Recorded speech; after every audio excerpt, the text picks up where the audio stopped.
የተዘጋጀ ሰው አይደነግጥም፣ አይፈራም። እግዚአብሔር እንደሚያዘጋጅለት እንደሚከባከበው ያውቃል። ስለዚህ የጌታ ኢየሱስ ክርስቶስን ዳግም ምጽአት በፍርሃት ሳይሆን በድንጋጤ ሳይሆን የምንጠባበቀው በቃሉ ተዘጋጅተን ውስጣችንን በመንፈሱና በጸሎት ተዘጋጅተን መገኘት ነው። ክብር ለኢየሱስ ይሁን። ፕራክቲካሊ እንዲሁ አንዘጋጅ ወይም ዋይዝ አንሁን ማለት ሳይሆን ግን ከፍርሃት የተነሳ የምናደርገው እርምጃዎች ያልሆነ ነገር ውስጥ እንዳይከቱን ማለት ነው። ነገር ግን ጌታ ኢየሱስ ክርስቶስ የሚያስተምረንን ቃል ይዘን ይቅርታ ያላደረግንላቸው ሰዎች ካሉ ይቅርታ እያደረግን ይቅርታ እየጠየቅን እንደ ቃሉ መገኘት ይሁንልን። ክብር ለኢየሱስ ይሁን።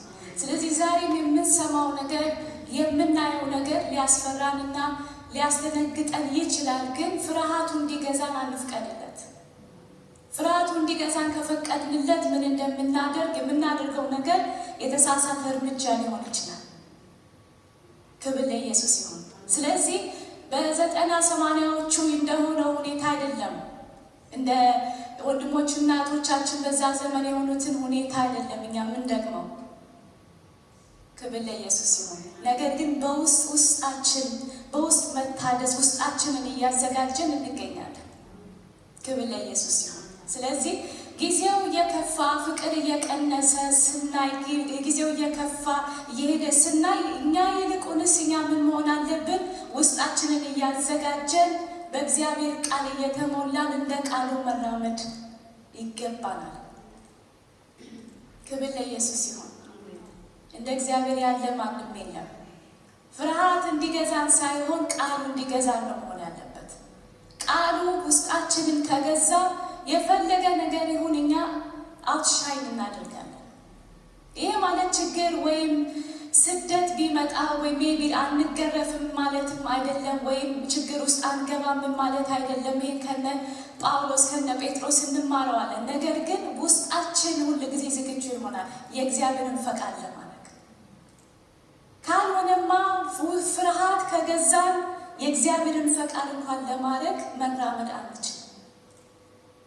ነገር ግን እነ ጴጥሮስ እነ ጳውሎስ የእግዚአብሔር ቃልና የእግዚአብሔር መንፈስ ስለገዛቸው ተገርፈውም እንኳን ቢሆን እስር ቤትም ገብተው ሲለቀቁ ወንጌልን መስበካቸውን አላቆሙም ነበር። ይሄ ማለት ምንድን ነው? የእግዚአብሔር ቃል ውስጣችንን ከገዛን የእግዚአብሔርን ፈቃድ ለማድረግ ብቃት እናገኛለን። ስለዚህ ዛሬ በዚህ ጄኔሬሽን በዚህ ጊዜና በዚህ ዘመን መሆን ያለበት ምንድን ነው? ወንድሞቼ እና እህቶቼ በእግዚአብሔር ቃል እየተሞላን በእግዚአብሔር መንፈስ እየተሞላን የእግዚአብሔርን ፈቃድ ማድረግ ነው። እንዲሁ ጊዜውንና ሁኔታውን ዘመኑን ከዋጃችሁት የእግዚአብሔርን ፈቃድ እንዳንፈጽም ነው ፕሬሸሩ። ከጠዋት ጀምሮ ፕሬሸሩ ይጀምራል። እንዳንጸልይ እግዚአብሔርን ቴንኪው ብለን እንኳን የምስጋና ቃል ከአንደበታችን እንዳይወጣ የሚበዛውና የሚሆነው ፕሬሸር ሁላችንም እናውቀዋለን። ነገር ግን በቃሉ እንደምንም ብለን ከተሞላን በመንፈሱ ከተሞላን የእግዚአብሔርን ፈቃድ ማድረግ እንችላለን። እንዲሁም እንግዲህ የጌታ መሆን ማለት በዚህች ዓለም ውስጥ የክፉ ዓለም ገዢ የሚገዛው ዓለም ውስጥ ያለ ነው። ነገር ግን የእግዚአብሔር ስለሆነ ከዛ ብርሃን ሆነን መውጣት እንችላለን፣ አውትሻይን ማድረግ እንችላለን። ስለዚህ እግዚአብሔር ብዙ ጊዜ ያልሆነ ሁኔታ ውስጥ ሲከተን በዙሪያችን ያለውን ነገር ሁሉ ያውቃል፣ ይረዳል። ነገር ግን በቃሉ ውስጥ ያለውን ኃይል ስለሚያውቀው በቃሉ ውስጥ ያለውን ኃይል ስለሚተማመንበት ይጥለናል፣ ችግር ውስጥ ይፈቅድልናል። ለምን? እኛ በእግዚአብሔር ቃል ከተሞላን ያንን ሁኔታ እናሸንፈዋለን።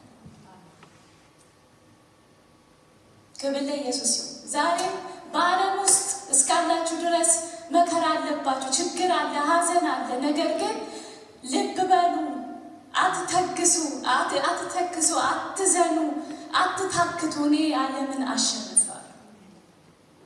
ዛሬም የምንሰማውን እግዚአብሔር ቃል ዛሬም የምናነበውን የእግዚአብሔር ቃል እግዚአብሔር በቃሉ እንደሚተማመንበት እኛም እንተማመንበት። ከተማመንበት በውስጡ የሚገኘውን ኃይል እናገኘዋለን።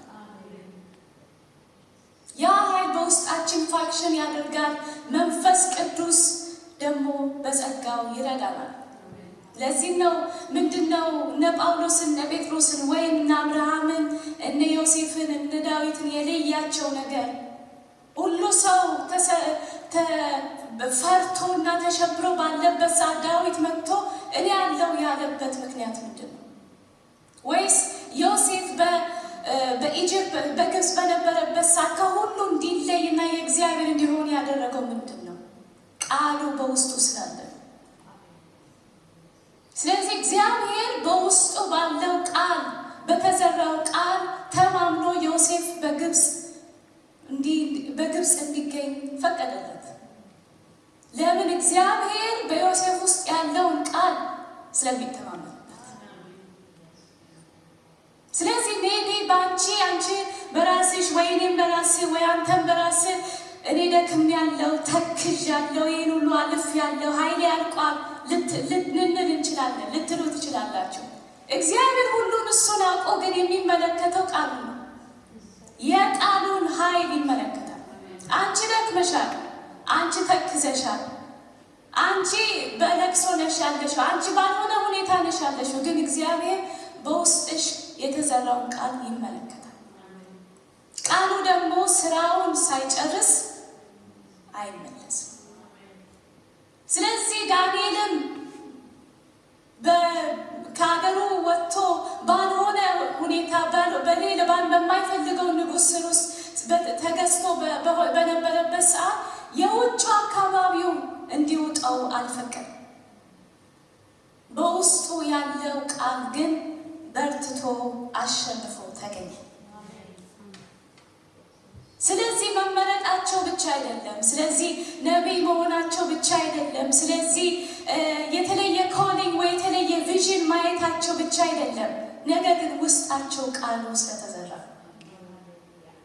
በቃሉ ስለተማመኑ ቃሉ በውስጣቸው እንዲያድግ ስለፈቀዱ ነው።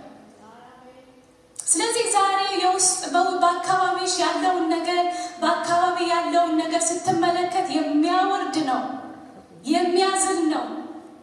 ለምን ይህንን ለዚህ ነገር ኃይል እሰጣለሁ የሚያስብል ነው። ነገር ግን በውስጥሽ ስትመለከች በውስጣችን ስንመለከት የእግዚአብሔርን ቃል እናገኘዋለን። አይዞ አትፍራ፣ እኔ ካንተ ጋር ነኝ የሚለው ቃል አመንኩ፣ ስለዚህም ተናገርኩ ይላል። ስለዚህ አንታክትም ይላል። የውጭው ሰውነታችን ቢደክምም ነገር ግን ውስጣችን እንደሚታደስ የእግዚአብሔር ቃል ይናገራል። ክብር ለኢየሱስ ይሁን። የቃሉን ኃይል በቃሉ ውስጥ የሚገኘው ኃይል ከተማመንበት ወገኖቼ የአካባቢው ነገር አይውጠንም፣ ሁኔታው አይውጠንም፣ የሰዎች ወሬ አይውጠንም። ክብር ለኢየሱስ ይሁን። ኢንፍሉዌንስ አያደርገንም። እንደ እግዚአብሔር ያለ ማንም የለም። ክብር ለኢየሱስ ይሁን። ስለዚህ መዘጋጀትና መበርታት ይሁንልን።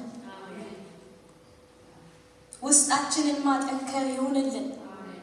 የምንሰማው ቃል እንደ ዕንቁ እያየን እንደዚህ ከሆነ የትኛውም ነገር ሊይዘን አይችልም። ጌታ ኢየሱስ ክርስቶስ ኦልሬዲ አሸናፊዎች ናችሁ፣ ብርሃን ናችሁ፣ ጨው ናችሁ ያለው ነገር ይገባናል። በጨለማ ውስጥ ነው ዛሬ ወገኖቼ እኛ ብርሃን ሆነን እንድንገኝ ጥሪያችን ይሆናል። በማይጣፍጥ ወጥ ውስጥ በላችሁ ጨው ሆነን እንድንገኝ የተጠራ ነው። ስለዚህ ነገር ግን ብርሃን ሆነን እንድንገኝ ጨው ሆነን እንድንገኝ የሌሎችን ሰዎች ሕይወት እንድናጣፍጥ ጥሪያችንን እንድንሞላ እንድንመታ ወገኖቼ ያንን ጎላችንን ለመምታት በቃሉ ኃይል መተማመን ይገባናል። ክብር ለኢየሱስ ይሁን። ስለዚህ ዛሬ ወደ ዋናው ቃላችን እንሄዳለን። ማቴዎስ ምዕራፍ 8